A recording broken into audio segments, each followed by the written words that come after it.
The harbor book on a winter morning carries a single line. The sea is solid. By noon, the customs register notes 0 departures. Buyers send runners. The granary bolts its doors. Fishers walk to the edge and drill the ice. The parish notes add extra beds that night. In the market book, the price of grain jumps on the next page. In the wood ledger, chairs are gone by Friday. A caravan marks turned back on the flats. The town minutes record a vote to ration coal. This isn't a tale. These are entries written the day they happened. Stay, and I'll walk that week day by day. Port book, weather log, parish register, market prices, who crossed the ice and who refused, how the mayor set limits, how one family kept the children warm without fire. You will see how a freeze moves through a town, from a quiet line in a log to soup lines by evening. If you move goods, plan risk, or lead people, this is a map. Skip it, and the next hard winter will catch you off guard. You live in a north stitched by water. Fjords pour into a cold inland sea where cogs and knars move like patient beetles between islands, inlets, and river mouths. From Bergen and the Lofoten walls of rock, stockfish sails south as hard currency. From Novgorod and the forests beyond, furs and wax. From Prussia and the Vistula, rye and barley. From Lüneburg, salt, the white gold that keeps winters edible. The Hanseatic towns, Lübeck, Visby, Tallinn, Riga, speak a shared language of ledgers and seals, and their rules ride with every tide. At home, life is measured by hearth and season. Longhouses crouch low against the wind. You mend nets by lamplight, soak flax, split kindling, check the smokehouse twice. Boats are your shoes. Ice is your door. Summer is a frenzy of drying fish, cutting peat, stacking timber. Autumn is counting. How many sacks, how many candles, how many mouths. The thing meets on a bare meadow to settle debts, adopt orphans, hear oaths. Priests bless ships. Wise women watch the sky. Children learn the names of winds before saints. Across this web, the sea is road, market, messenger. When it runs, your world runs. When it closes, everything stops. That's why the first creak of shore ice is not just a sound. It's a warning bell for merchants and farmers, skippers and midwives. If the Baltic locks, the North locks. And when the road freezes under your feet, you choose, wait or redraw the map. Here's the frame you need. Around the turn of the 14th century, the North Atlantic changed its mood. Colder winters came more often, and the sea, your highway, began to seize. Chronicles and climate historians note winters so hard that in 1305, 1306, and 1306, 1307, the Baltic locked in broad sheets, while rivers across Europe froze bank to bank. This is not folklore. It's logistics rewritten by ice. How do we know it isn't just flourish? 2 clean clues. First, records from Iceland and the Baltic rim tally years of heavy sea ice and late thaws. When farmers and priests complain in the annals, they're counting lost calves and missed sailings, not writing poetry. Second, the natural archive. Tree rings narrowing through short, brutal seasons and marine and ice core evidence pointing to mid-14th century peaks in exported Arctic sea ice confirms the ocean's pulse slowed and the cold pressed farther south. The human pages and the chemical pages match. The water road turned brittle. Ice steals quietly, then all at once. First, it nibbles at the coves where you set your nets. Then it plates the straits, then the bays, until the sea is a mute plain and the cod are there, but unreachable. You try ice holes, auger, line, patience, and the yield is thin. The smokehouse waits empty because nothing wet can cross miles of glass. No fish, no stockfish. No stockfish, no silver. On land, the calendar strips its gears. Furrows that should open in April stay armored into May. Rye sulks. Barley flinches. Hay meadows drown in thaw and refreeze in nights that will not end. What sprouts is late. What ripens is light. What stores are lean. You change your counting. Not sacks, but days. How many until the next ship, if a ship can come? Trade improvises. Sled trains creak over the bays where hulls once threaded channels. Road where waves once ran, promising and perilous. One crack, one storm, one drifted sheet, and the caravan vanishes. Salt runs short. Wax runs short. Iron, tar, even news run short. Prices climb. Tempers climb with them. Credit stretches over the Baltic like thin ice. Hanseatic ledgers add columns of later, while the poorest pay now with fences, tools, heirlooms, and bodies keep the account. Frostbite finds fingers that mend and row. Smoke-heavy rooms cough at night. Diet narrows. Less fish oil, less fresh protein, more desperation. When food thins, fevers thicken. A cut festers. A chill settles in the chest. The midwife arrives, the priest arrives. The ship does not. Cause follows cause. The sea freezes, the market stalls. The market stalls, the storehouse empties. The storehouse empties, the village weakens. Still, you scan the horizon for a mast or a dark line of sleds. Any sign the world has begun to move again. What breaks first? The ice, the prices, or your patience? Astrid Kettle's daughter wakes before the lamp's gutter. Frost blooms inside the longhouse like white moss. The rafters creak. A language she's learned, the language of ice. She grew on this Gotland shore, mending nets, reading wind by the taste of salt. Now there are no nets to mend, only a plain of hammered glass where her boats should rock. She knots sealskin over her boots, checks the testing spike at her belt, and runs a hand along the runner of a low sled. On it, a barrel of salt, a clutch of candles, 3 letters sealed for men who have not come home.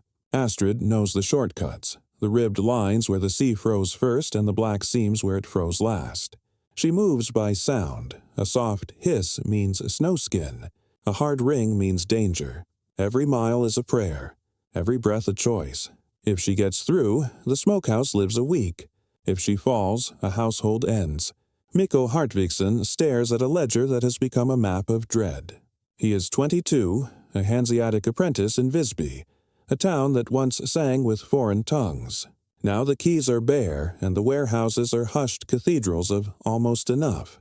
He counts not just barrels, but days. Rye to a month, salt to a fortnight, pitch to a handful of repairs he cannot make. He learned summer bargains. Winter demands other arts.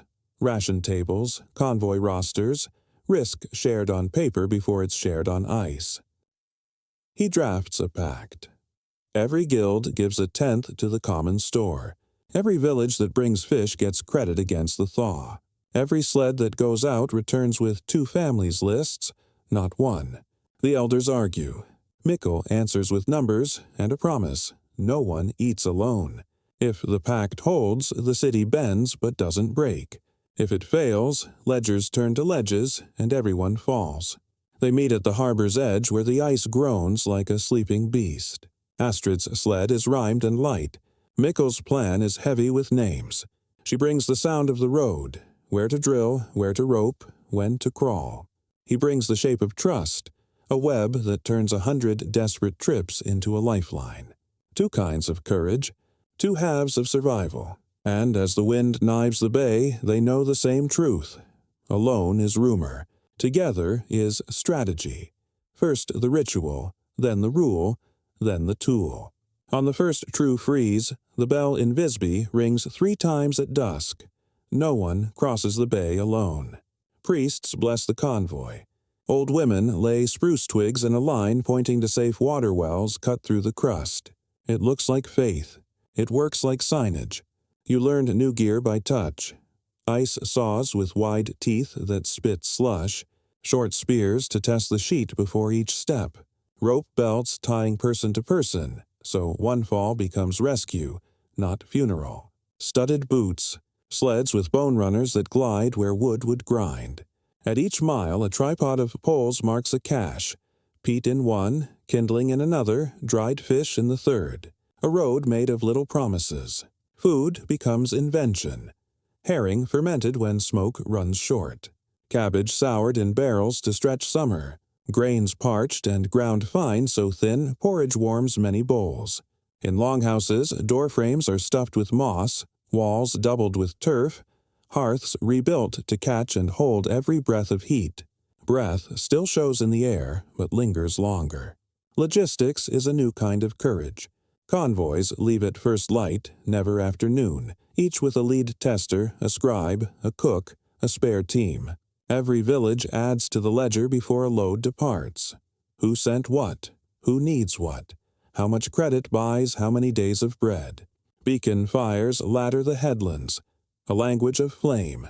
2 bursts for help, 3 for breakage, 1 long burn for clear ice. When the wind turns against you, you don't turn back. You shorten the hop, you deepen the plan. Myth says the North is saved by heroes. Reality answers by processes that look small until they hold. Repeat the rule. Share the rope. Mark the way. Repeat the rule. That is how the road of ice becomes a bridge. Fear becomes procedure. A scattered shore, a single thinking body. What survives the thaw isn't only people, it's the pattern. You count it in timbers and habits. Storehouses rise on stone feet so flood can pass under, not through. Doors gain double entries, 1 to catch the gust, 1 to keep the heat. Longhouses grow thicker skins, sod over plank, plank over wattle. Small windows, low eaves, smoke ledges that nurse warmth like a secret. Roof pitches sharpen to shed wet snow before it turns to stone. You can still hear winter in those angles. Food moves from luck to layers. Private larders feed the household. Communal granaries ensure the street. Barrels get 2 marks, owner and share, so no sack leaves without a witness. Fish gets new lives, dried and pounded, soured and sealed, oil rendered and stored in skin bags that cross any weather. A family might starve on pride. A village survives on inventory. The law grows a spine. Winter articles ink into the town books. Convoy rules, price caps in hard frost, penalties for hoarding, rewards for guides who keep the road open. Credit is yoked to duty. Miss the tithe to the common store, lose priority at the spring market. Guilds fill relief chests in fat years, not after the hurt begins. Mickle's pact becomes custom. You give when you can, you take when you must, and both entries are written where all can read. Information becomes a provision. Headlands keep beacon pits pre-stacked. Churches hang boards with safe routes over the bays, updated when scouts return. Children practice the ice test with willow poles before they write their names. Astrid's rope belt becomes regulation. Her spruce markers become a language. You don't wait for heroes. You train procedures. From the pain comes a quieter inheritance. Humility with teeth. After a winter like this, talk of mastering the sea rings false. You don't master the sea, you bargain with it. You don't conquer cold, you plan for it. The identity that emerges is neither boast nor bow. It's a pact with nature, renewed each autumn. We will store, we will share, we will listen. You look at houses that breathe, storehouses that stand, neighbors whose names are written beside your own, and you know what the ice taught. Resilience isn't an attitude, it's an architecture. You stand on the ice again, but now you hear more than creaks and cracks. You hear agreements. You hear the future rehearsed in small acts. A rope passed hand to hand, a cache opened for a stranger, a ledger that counts mercy as carefully as money. This is how the unbeatable is beaten, not by noise but by patterns, not by a single hero, but by many ordinary vows kept on cold mornings. Myth said the North thrived by daring. Reality teaches it thrived by planning. Winter air bites the nose, but the taste changes, still sharp, now clean. Because you know the sequence, observe, prepare, share. Because you know the tools, test pole, rope belt, beacon fire. Because you know the truth, resilience is a system. And that is the legacy the frozen Baltic leaves us. Build for the storm, not the postcard. Store with others in mind. Practice the drill before the siren. Make packs under blue skies so they hold when the sky goes iron. We are all, in our own ways, winter people now, facing heat waves, floods, droughts, fires. Different elements, same lesson. The climate doesn't bargain. Communities can. If this journey moved you, join our crew of history lovers. Subscribe, share, ring the bell so you don't miss the next chapter in our cinematic history of climate and community. Now, it's your turn. What pact would you make with your neighbors to face a risk you can't face alone? And what simple ritual would you start tomorrow to make that pact real?